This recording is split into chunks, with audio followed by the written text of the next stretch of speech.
welcome back to this channel JR Mantra. Today I am going to show you how to make civics lesson plan in B.Ed final year. आज हम देखने वाले हैं कि नागरिक शास्त्र की पाठ्य योजना हम कैसे बनाएंगे और आज का हमारा प्रकरण है नागरिक सुरक्षा। इसके पहले मैंने आपको कई सारे लेसन प्लान प्रोवाइड किए हुए हैं।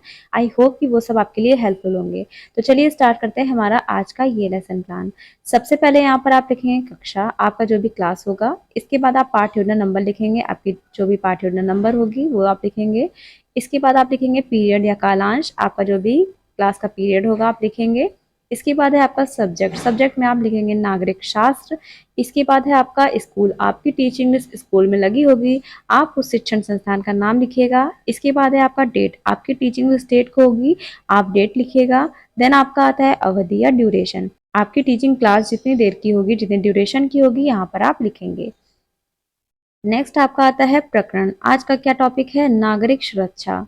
इसके पहले मैंने आपको संयुक्त राष्ट्र संघ पर पाठ्य योजना प्रोवाइड की हुई है। इसके बाद देखिए आगे आपका सामान्य उद्देश्य। सामान्य उद्देश्य क्या होता है? आपके नागरिक शास्त्र पाठ्य योजना पढ़ाने से आप बच्चों में क्या क्या चीजें डेवलप करते हैं, इसे कहते हैं सामान्य उद्देश्य। तो यहाँ पर देखिए कुछ आपके पॉइंट्स हैं। आदर्श नागरिक के गुणों का विकास करना, छात्रों में आदर्श नागरिक के गुणों का विकास करना, छात्रों में सामाजिक कुशलता का विकास करना, छात्रों के मानसिक शक्तियों का विकास करना, छात्रों में वैज्ञानिक दृष्टिकोण एवं विकास के दृष्टिकोण का विकास करना, छात्रों में राजनैतिक जागरूकता का विकास करना।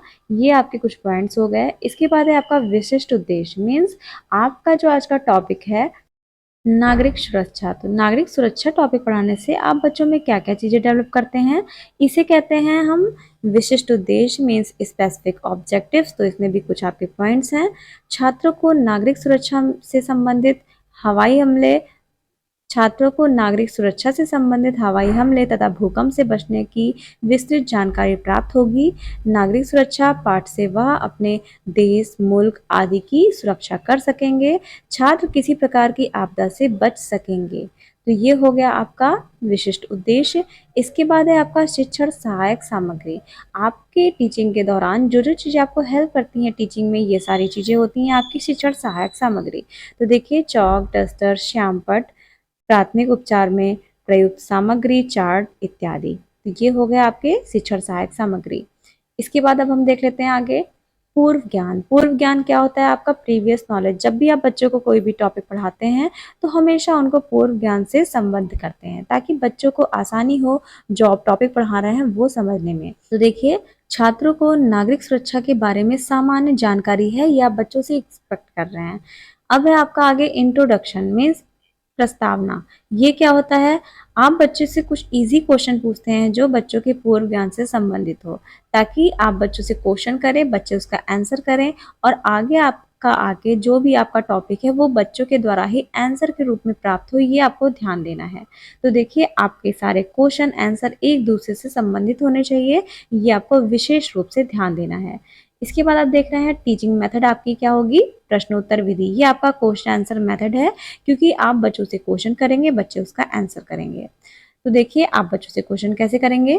बच्चों लाल किला कहाँ पर स्थित है? तो बच्चों के पूर्व ज्ञान से संबंधित है ये क्वेश्चन, तो बच्चे कहेंगे दिल्ली में। इसके बाद आपका क्वेश्चन जो होगा वो दिल्ली से रिलेटेड होगा।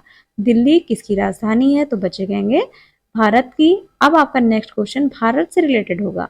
भारत के हम सब लोग क्या हैं? तो बच्चे आंसर करेंगे नागरिक हैं। अब आपका जो नेक्स्ट क्वेश्चन होगा वो नागरिक से होगा।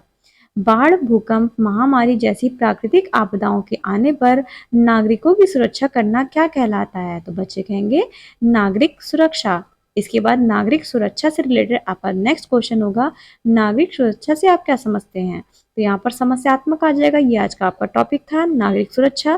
तो देखिए किस तरीके से आपको क्वेश्चन करना है, ये आई होप कि आप समझ चुके होंगे। नेक्स्ट आपका देखिए है उद्देश्य कथन। आप बच्चों से बोलेंगे कि जब आपका समस्यात्मक आ जाएगा तो आप बच्चों से कहेंगे छात्रों आज हम सब नागरिक सुरक्षा के बारे में अध्ययन अध्यापन का कार्य करेंगे। तो ये हो गया आपका उद्देश्य कथन। इसके बाद देखिए नेक्स्ट हमारा आता है प्रेजेंटेशन। प्रेजेंटेशन क्या होता है? आपका जो आज का टॉपिक है वो आप किस तरीके से बच्चों के सामने प्रेजेंट करते हैं, इसे हम कहते हैं प्रस्तुतिकरण या प्रेजेंटेशन। तो इसमें देखिए कुछ कॉलम्स दिए हुए हैं, serial number, teaching point, प्यूपिल teacher activities, student activities, teaching method, evaluation, black board work. तो देखिए यहाँ पर आपका जो सीरियल नंबर है ये टीचिंग पॉइंट का सीरियल नंबर है। आप बीएड फाइनल ईयर में है तो आप इसमें 2 से 3 टीचिंग पॉइंट बच्चों को पढ़ाएंगे ताकि बच्चों को आसानी हो ये टॉपिक समझने में। तो देखिए सबसे पहले आप बच्चों को क्या बताएंगे, नागरिक सुरक्षा के बारे में। तो सबसे पहले आप क्या करेंगे, विकासात्मक प्रश्न पूछेंगे। नागरिक सुरक्षा संगठन की स्थापना कब हुई? तो बच्चे कहेंगे, यहाँ पर बच्चे नहीं आंसर कर पाएंगे, मौन हो जाएंगे, तो ये आपकी प्रश्नोत्तर विधि थी। प्रश्नोत्तर विधि के बाद आप अब व्याख्यान विधि का प्रयोग करेंगे। आप बच्चों को स्पष्टीकरण देंगे। बाढ़, भूकंप, महामारी, दम घुटना, दुर्घटनाएं होना आदि के अलावा बाह्य आक्रमण आदि ऐसी अनेक परिस्थितियों से नागरिकों की रक्षा करना ही नागरिक सुरक्षा कहलाता है। द्वितीय विश्व युद्ध के बाद हुई जान माल की हानि को देखते हुए प्रत्येक देश ने अपने यहाँ नागरिक सुरक्षा संगठन की स्थापना की। भारत में चीन के आक्रमण के पश्चात सन 1962 ईस्वी में नागरिक सुरक्षा संगठन की स्थापना हुई। जब दुश्मन विमान द्वारा हवाई हमला करता है उस समय विमान की दिशा और लक्ष्य महत्वपूर्ण योगदान देता है। हड्डी टूट जाने पर तिकोनी पट्टी और खपच्ची, बहते हुए रक्त को रोकने के लिए घाव पर मेडिकेटेड रुई एवं पट्टी बांधना, दम घुटने पर रोगी के कपड़ों को ढीला करके उसके मुंह में अपने मुंह से कृत्रिम श्वास देना, यह सभी प्राथमिक चिकित्सा के अंतर्गत आते हैं। तो आप देख रहे हैं ये आपका हो गया एक्सप्लेनेशन। अब आप एक्सप्लेनेशन जब दे रहे होंगे तो बच्चे ध्यान पूर्वक बैठ के सुनेंगे क्योंकि ये आपकी शिक्षक केंद्रित विधि होती है, व्याख्यान विधि। यहाँ पर बच्चे निष्क्रिय होते हैं तो बच्चे सिर्फ ध्यान पूर्वक बैठ के आपकी सभी बातों को सुनेंगे। और आप देख रहे हैं लास्ट में है आपका ब्लैक बोर्ड वर्क। जो भी आप एक्सप्लेन कर रहे हैं उसमें के जो भी आपको लगता है कि इंपॉर्टेंट पॉइंट्स हैं वो आप नोट डाउन करते चलेंगे ब्लैक बोर्ड पर। तो ये देखिए हो गया आपका ब्लैक बोर्ड वर्क। इसके बाद देखिए हम आगे चलते हैं।